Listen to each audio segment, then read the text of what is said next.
Hello everyone, welcome to Amrita Civil Services Academy. Today we are going to have a session on how to prepare Polity for UPSC mains.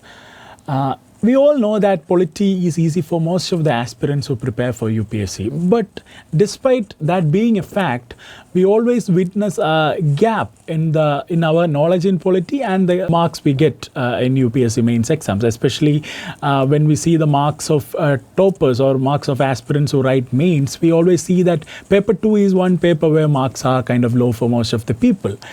This has been perfectly true till 2017, and since 2017 there has been a bit variation in that, but it's largely true that the Polity marks, the GS2 marks doesn't reflect the knowledge of people.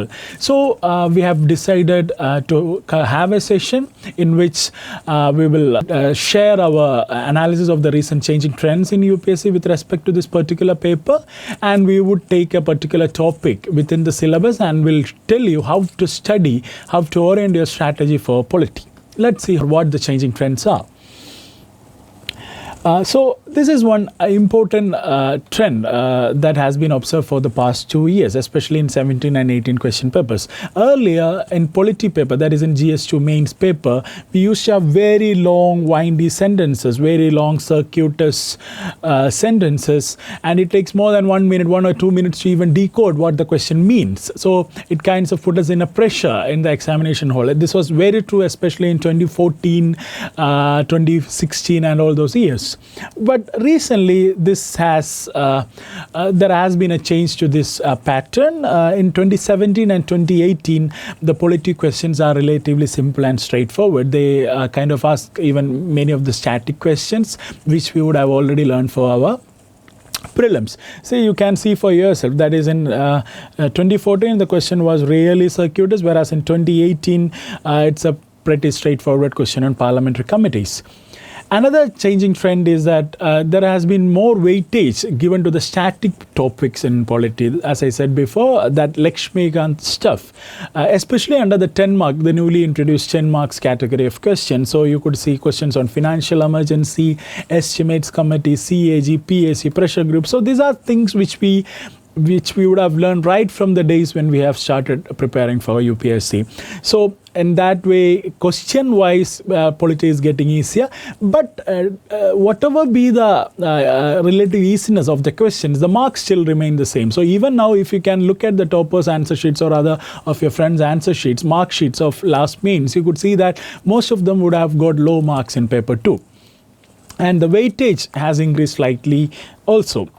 So what I want to suggest before you is a strategy which we have reached after discussion and interaction with many of the past UPSC toppers. So one thing which I have found pervading all these topper strategies is that they always have their thinking, their learning, their writing strategies, everything resembles a topper in its true spirit. That is, at all levels they try to bring about some kind of incremental improvements, or their learning style is their writing style. So that is always there. And another aspect of their preparation is that they go extensive when it comes to syllabus. None of them leaves the syllabus untouched. They kind of have a bit understanding of almost every aspect of the syllabus. So we are trying to replicate that. We are trying to, in our course called Mains Master, that is Amrita's test series program for Mains 2019, we are trying to think, learn and write like a topper. So under that logic, I will show before you how a typical topper goes extensive with the syllabus. So in Polity, you have, this is the first bullet that you will see in the paper 2 syllabus. That is, you have Indian Constitution's historical underpinnings, its evolution, its features, amendments, significant provisions and basic structure. Now we will take each of these things and we will just extrapolate or blow out all these topics, or each bullet to into a set of topics which you should be covering before the exam comes. So, and another idea behind why we are doing such an exercise is that if you do such an extensive, if you take such an extensive approach to your studies, you would invariably be ending up with a minimum of 14 and a maximum of 16 to 18 questions. You would have already learned that number of questions for the coming test. That is, when you receive the question paper in hand, you would have already known perfect answers, the perfect introductions and perfect conclusions questions to almost 14 to 18 answers. So that would put you in a good stead. So you are going to get 1 or 1.5 marks more than the serious competitors in the market, and all these 1.5 marks count when it counts in your final mark set. So let us see how to go extensive on this. When it comes to historical underpinnings, UPSC is kind of stable in that they ask the Government of India Acts, Charter Acts, and when they ask questions from these constitutional history, that trend that is observed is that they usually relate that constitutional history part with the constitution post-independence. That is, they would ask about the federalism aspect of Government of India Act 1935. So we all know that our constitution itself puts federalism on a higher pedestal. So they might ask whether 1935 Act had such deep concerns about federalism, or there adequate provisions to enhance federalism. So that kind of an approach is generally with respect to historical underpinnings and evolution. So these are two easy, straightforward topics. Evolution, UPSC hasn't asked much questions so far. So I suggest you to go through India Since Independence by Bipin Chandra. There is a chapter dedicated to constitutional history. So you can get a streamline of thought right from Nehru Report or even earlier till the constitution making. So that too should cover most of those areas under historical underpinnings and evolution. So I am taking that two areas lightly because of less number of questions being asked from that area. Let us explore rest of the areas in much more detail. So first we will start with the features of our constitution. So what I have done is I have taken the Lakshmikant text and I have taken each topical heads under that text. And under each topic, I have explored what are the kinds of questions that UPSC can come up with. So these questions are nothing but different dimensions of looking at these ideas. So we know our constitution has a specific feature, that is, it's a unique blend of rigidity and flexibility. That is, its amendment procedure rightly balances both. That is the special feature. But we know that there is the idea of basic structure, which brought in an element of rigidity to our constitution. So that could be one dimension which you can explore while you learn those areas. So right from Lakshmikant, you can reach to a dynamic current affairs area or dynamic question setting area. That is, you can see whether basic structure has affected the flexibility and rigidity aspects of Indian constitution, or has it prevented Indian constitution from adapting with the changing times. Another idea would be you can discuss whether the Indian constitution is a unique balance or mix of both these features. Now we move on to, this is another feature of Indian constitution. We have a federal system with a unitary bias. So under that, you could look at the evolution of Indian federalism since independence. Has it reached a stage of maturity? That is one idea or dimension in which you can have made some notes ready. Another thing is that there were certain particular factors prevalent during our constitution making which provoked our constitution makers to have a federalism with a unitary bias. Now we know that most of those factors have dissolved itself, or it's no longer relevant in present time. So is it high time that we move to we shift our federalism to a more mature federalism, or we shift away from this idea of unitary bias? That is another idea you can explore in your note making. Another would be the unique synthesis of parliamentary sovereignty and judicial supremacy. So that was also a synthesis, a balanced kind of approach is the feature of our constitution.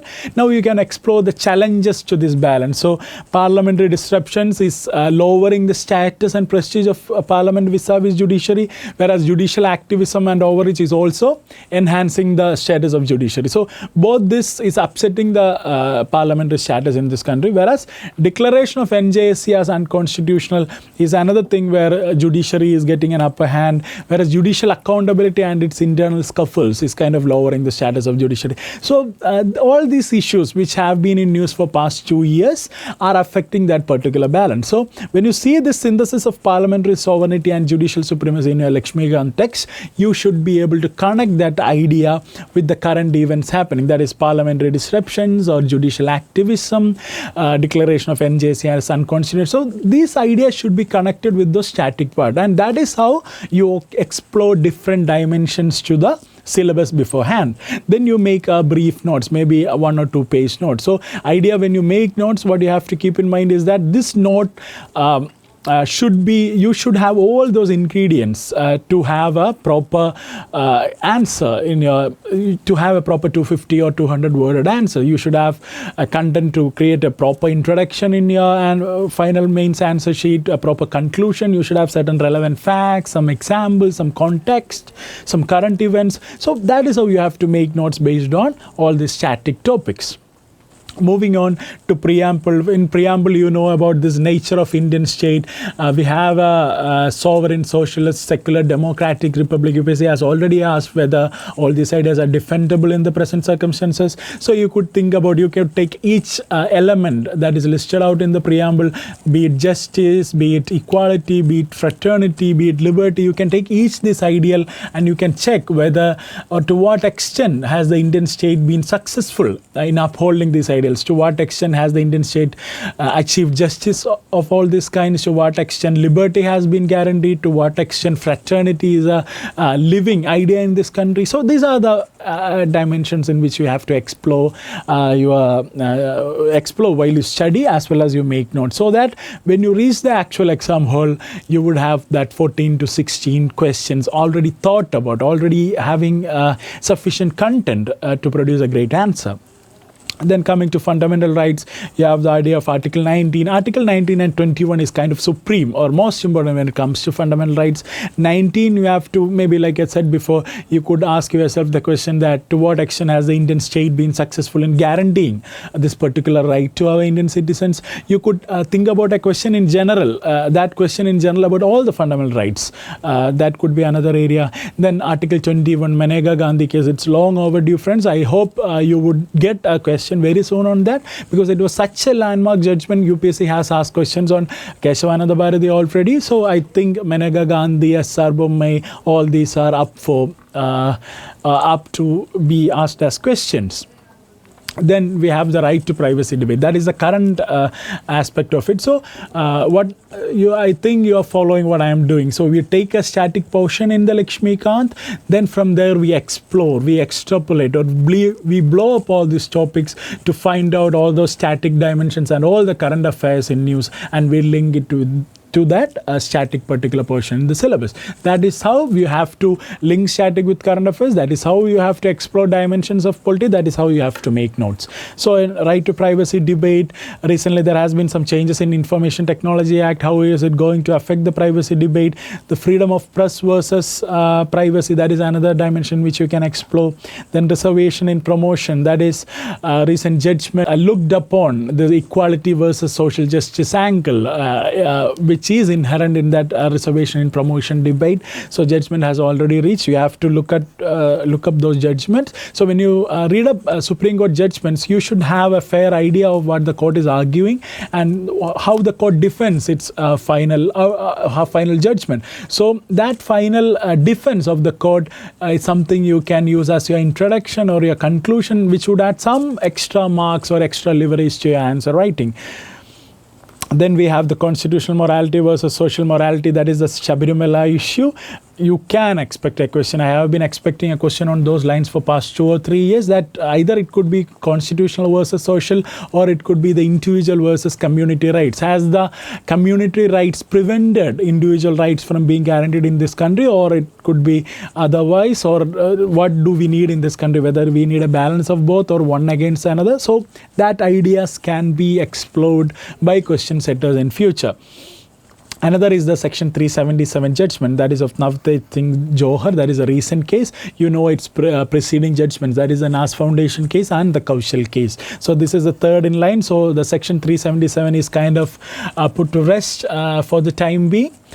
So that is one thing you have to follow. Then Supreme Court judgment on hate crime, Supreme Court judgment on Aadhaar, Supreme Court ruling on adultery law. So these are some of the important judgments that has come from the Supreme Court, especially in this fundamental rights domain. Then DPSP has to be explored on similar lines. You could idea when it comes to DPSP is that you have to see to what extent DPSP has been that important tool in our policy making, to what extent UPSC has provided that crucial direction to our policy makers. So you could link that idea with the differential treatment of DPSP vis-a-vis fundamental right in our constitution. So that is the idea I have explored in this particular idea. You could have a question based on that.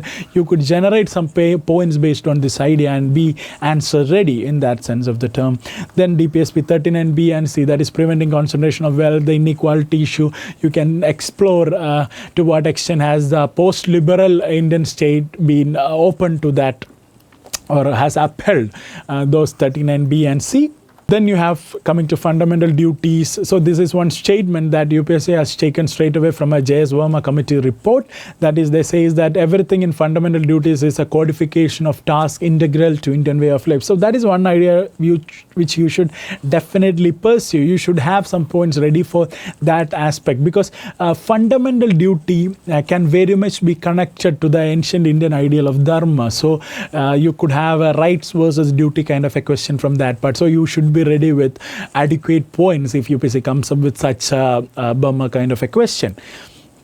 Then you have the important constitutional amendments. First amendment is important, with which added the 9th schedule. UPSC has already asked questions from that.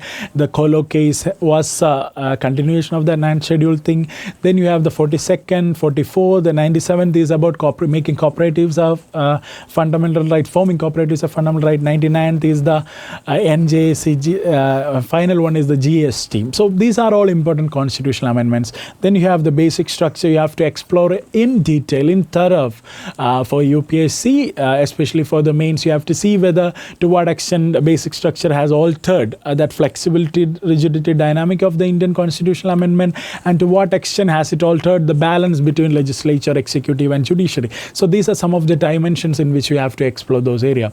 So friends, what I have done for you is that I have taken a single bullet in the UPSC main syllabus. I have blown it kind of out of proportion. You can use it to make extensive notes on these areas. So if you follow such a strategy, you are not going to miss any of the question which UPSC is going to set. So your idea is not to catch behind, not to trail behind UPSC, but walk a step ahead of UPSC. By that logic, you can be like a topper. Your preparation and the preparation would enable or equip you to be a topper just because of the fact that you would have seen most of about 14 to 18 questions of UPSC beforehand. You would have set introduction, set conclusion, some of the beautiful points, proper example. So you will be kind of exam ready.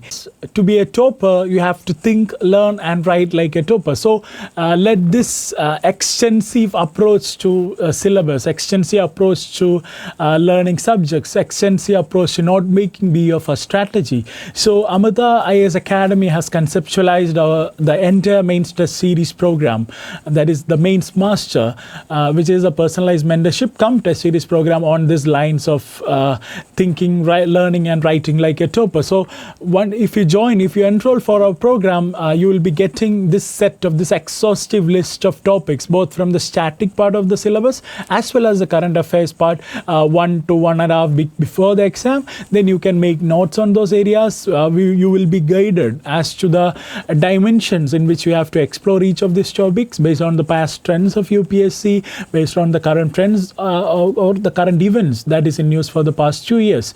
So that is the whole premise on which the idea of Amrita Civil Service Academy is to expose you to a minimum of 14 to 16 questions which UPSC is likely to ask for the exam in 2019. So if you have any doubts regarding the program, you can call our official number which is given below, or you can straight away come to our campus or send us a mail to Amrita Academy's official address. So thanks for watching.